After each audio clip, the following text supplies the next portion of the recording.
Shalom, shalom. First and foremost, I want to give all praises, glory, and honor to Yahweh, Bahashem, Yahweh Shai, Bahashem, Rachakwadash, double honors to the apostles and elders of Great Millstone. Salutations, much love and respect to you, Akim, out there pushing this word out in truth and sincerity. Excuse me. Now, this lesson is going to be dealing with these underdeveloped countries, these what they would call third world countries, in their strategic collapse. Okay, because these things are all happening ultimately because it's Yahweh Ba'ashem Yahweh Shai's plan for judgment, but also these elites, right, which is the sword of the Lord. They're actually banking on the downfall of these different nations and the collapse and the chaos, so that they can then offer their so-called help, quote unquote help, and also they can control those nations more, okay, as if they don't have enough control already. But I'm going to give you an example because I was watching the elder Ariala's video that he was just doing. He's on live right now, and he roused me up in the spirit to do this lesson. He was speaking on Sri Lanka. So I'm going to get into this. And there's a lot of Israelites in Sri Lanka, by the way. I know a lot of Sri Lankan Israelites. The first thing I want to do is I'm going to read this headline, then I'm going to read Revelations, the 13th chapter. It says, how Sri Lanka's financial crisis could become the world's. The calamity gripping the island's nation's 23 million people threatens to sweep up hundreds of millions more across 5 other countries. Okay, so that's a what? That's a trend of a financial collapse. Okay, it says as the U.S., UK, and other wealthy nations grouse about the prospect of stagflation and risk of recession, people in some emerging nations are facing more perilous questions about how to find medicine to stay alive.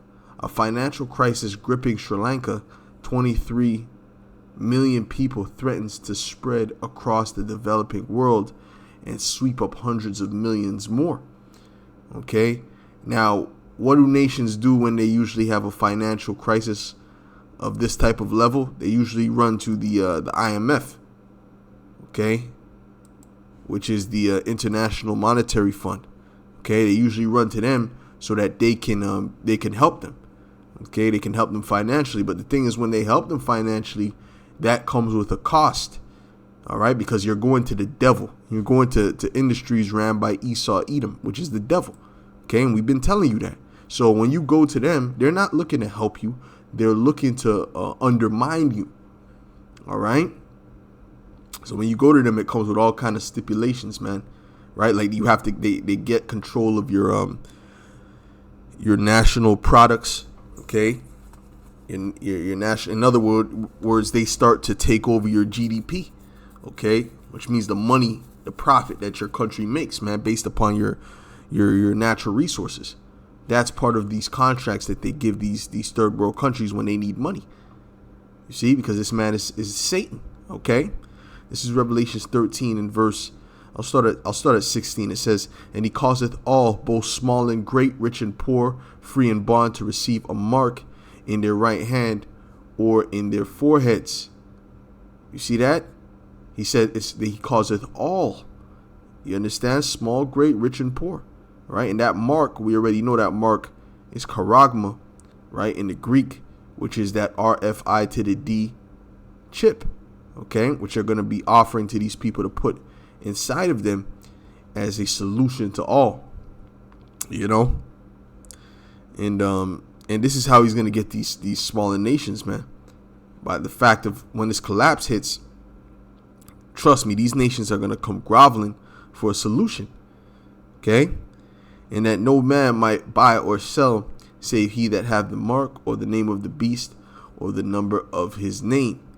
Okay, and it's not so much the elites of that society, because the elites are juiced in, right? The so-called, top officials of that society, they're juiced in with the beast.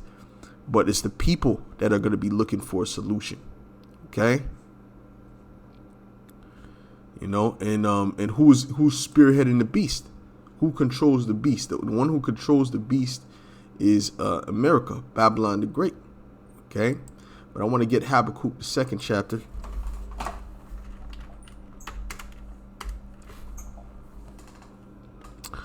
This is Habakkuk 2 in verse 4.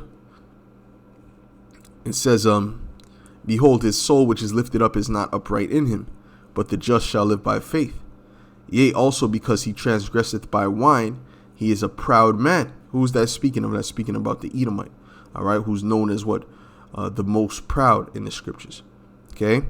Neither keepeth at home, who enlargeth his desire as hell, and is as death, and cannot be satisfied, but gathereth unto him all nations, and heapeth unto him all people. And that's what they're doing with this collapse. Okay? They're getting ready to heap all these different nations unto them. All right? Force them into an agreement. All right? And it's going to have to do with that MOTB. You see? Shall not all these take up a parable against him, and a taunting proverb against him, and say, Woe to him that increaseth that which is not his?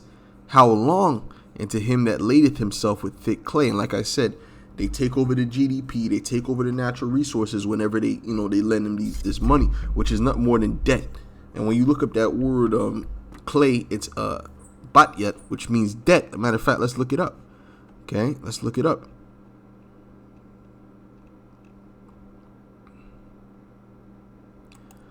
Batyat, right? And when you go down here, it says weight of pledges, heavy debts. You see that? So that's what that is, okay? And that's what this whole system is based upon. All right? And the scriptures also say what? The servant or the borrower is servant to the lender. You understand what I'm saying? So this is what they're doing strategically to all these different nations. Okay? But guess what? The people are going to come up again and say this is BS. This is a trap. This is wicked. And they're going to start to curse out these Edomites and these bankers, man. And even their own government officials for selling out. You see? That's why the scripture says what? Let's get it. The hand of the wicked.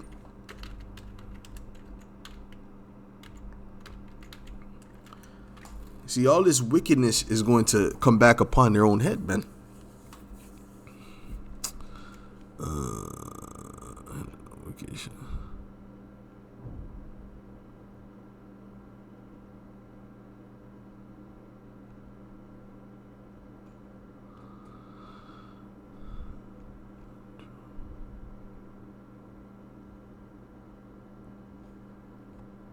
That's Job. Yeah.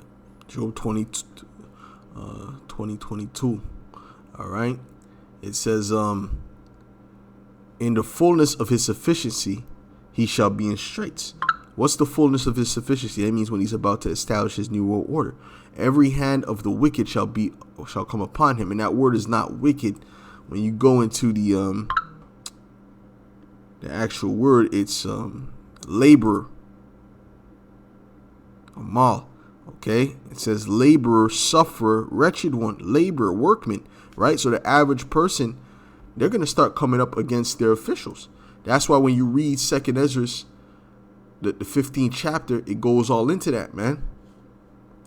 You see, that's part of the straits, right? They're not, listen, man, these elites and the ones that are going to get it the worst are going to be those lower level, the politicians and the mayors, because they're more accessible, all right? Than the Rothschilds and things like that. Plus, the Lord is preserving those ones for to go into captivity first. Okay, as it says in Psalms 149, those elites are going to be the first ones we're going to put in chains. Okay, this is 2nd Ezra 15 in verse 10. It says, "Behold, my people is led as a flock to the slaughter. I will not suffer them now to dwell in the land of Egypt, but I will bring them with a mighty hand and a stretched out arm, and smite Egypt with plagues as before, and will destroy all the land thereof. Egypt shall mourn, and the foundation shall be smitten with the plague and punishment that the Most High shall bring upon it. They that till the ground shall mourn, for their seeds shall fail through the blasting and hail, and with a fearful constellation. You see, this is the things that are going to happen that's going to be distressing these different nations. And ultimately it comes from Yahweh Ba'ashem Yahweh Shai. Okay? Woe to the world and them that dwell therein, for the sword and their destruction draweth nigh, and one people shall stand up to fight against another, and swords in their hands. For there shall be sedition among men. Sedition means what? To rise up against the government, speaking against the government. And they're trying to make that illegal right now. But guess what? It's only going to increase because they're starting to see how wicked this system is. And invading one another, they shall not regard their kings nor princes. Who is the kings and princes of today? It'd be the mayors, the prime ministers, your presidents. Okay, they're not going to regard them. Matter of fact, they're going to be seeking their life. And the course of their actions shall stand in their power. What does that mean? That means the people will have the power within the society for a certain period of time, man. It's going to be complete lawlessness, man. And those officials are going to have to run and hide. Remember how Trudeau had to hide, so-called? Well, it's going to be real in that time. Okay? This is all prophecy, man. We're not inciting this. This is prophecy. This is prophetic things that are written to happen, man.